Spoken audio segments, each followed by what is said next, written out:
Not really my thing, but it would sound great cranked up at a party.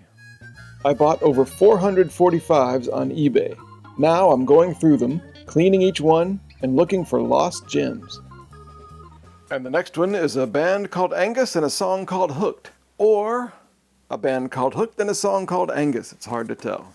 No, I think Hooked is the song and Angus is the band. This is a white label promo from 1972, so I don't have to guess the date on this one. It's mono on one side, stereo on one side. I don't know what this is going to sound like. It's on Bell Records. It says it's published by Lazy Libra Music. I'm a Libra, but definitely not lazy. And it says Moonchild Productions. So I wonder if they were like Aleister Crowley fans or something. But who knows? This could be anything. Angus. Maybe it's Scottish music. I don't know. I'll listen to the mono first, then we'll listen to the stereo. I think this is 1972. I think it's probably going to be, what do you think? Angus. Angus. It's going to be 1972 music. It's going to be kind of pretty professional. Not as professional as like America, like super pristine, but groovy, like, kind of hippie, post-hippie Woodstock, post-Woodstock hippie rock, like Buffalo, no, not Buffalo Springfield, McGinnis Flint, or Canned Heat, or something like that, maybe.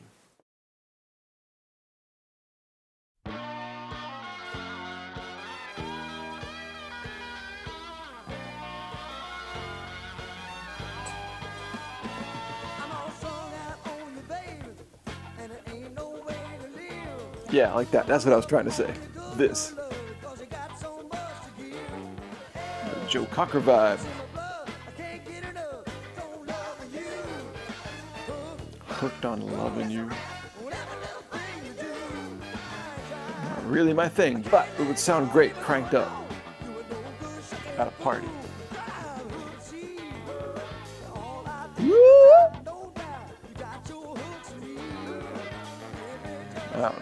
I don't know. Treading the line between awesome and obnoxious.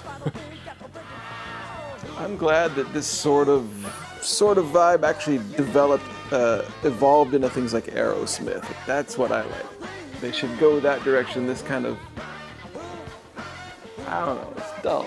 It's hooked on loving you. It's got a lot of spirit, but it's just not that interesting, really. Okay, here's the stereo version.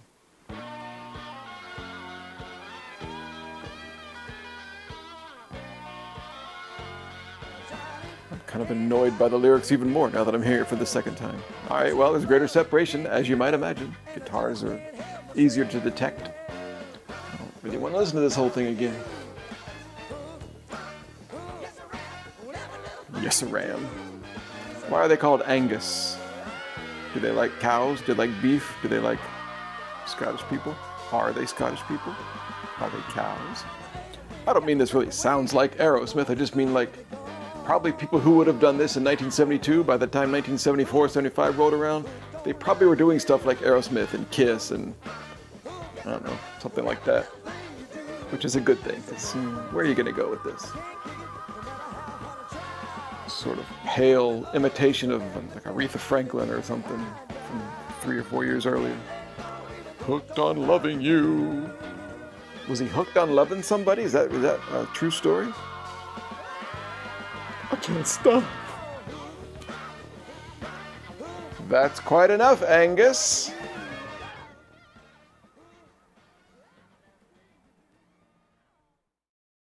Okay, well, it kind of sounds about like I was thinking. 72, post-hippie, R&B rock. It had a lot of ability, skill. The band had skill. It's got a good groove. It's got a good drive. It's not really an interesting song at all. All the appeal is in the playing and the singing, not the song itself, which is fine. But I don't know. Let's go figure out who Angus was. What was this promoting? An album? What's with the Lazy Libra and the Moonchild stuff? As it turns out, Angus is an impossible artist to find anything out about. According to both Discogs.com and 45cat.com, Angus had only 2 releases, both promos and with the same song on both sides. In 1971, there was Something to Sleep On, and in 1972, there was Hooked.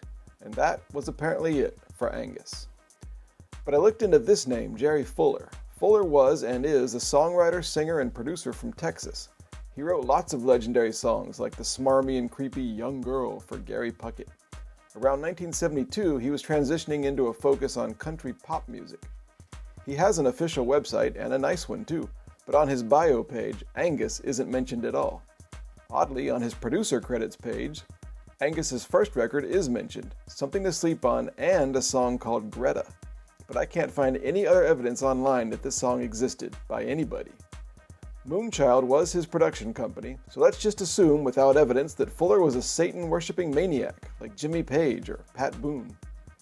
Hooked was written by one Jerry Tawney, who himself released some records and wrote songs for others, including a 1977 single by none other than Morton Downey Jr., whom I remember as a controversial 1980s TV host who pioneered the yelling and screaming confrontational style of program that became such a thing. Gotta tell you, used to be Elvis, the Beatles, and the Rolling Stones. Now it's Megadeth, Motley Crue, Twisted Sister. Hey, Mom, is it only rock and roll? Or are kids on a downgrade spiral of drugs, sex, and possibly death? Heavy metal music on the Morton Downey Jr. show. Sit down, you fat bitch. Listen, you, sit down. The producer, John D'Andrea, is another studio vet who was especially active in the 70s and 80s. So basically, this single is a failed attempt at a hit, and perhaps a cynical one at that. I can't find any photos of any band called Angus if they really existed. Maybe it's just some American studio musicians that Fuller put together on a lark. Oh, and Jerry Fuller was born in November, so he isn't a Libra. That lazy Libra blurb on the label is apparently a dig at me, personally, just in case I was ever born and got a copy of this record. Very funny, guys.